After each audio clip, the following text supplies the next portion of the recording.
Ayan, naririto tayo sa Robinson's Place sa Iligan City. At ito ang ating nabili sa araw na ito. Mga sisiu ng Rhode Island Red.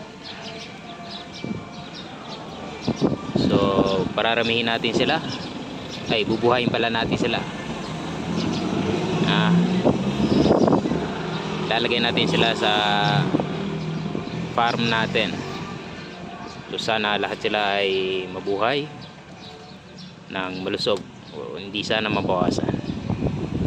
Kaya yan mga idol, mga boss, pa-suporta na lang sa ating bagong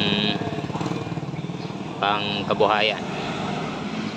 Maging successful sana ang pagpa-farm natin ng manok. Ayan, so bibiyahe pa tayo pa balik sa ating bayan, Lanao del Sur, sa Tinidayan.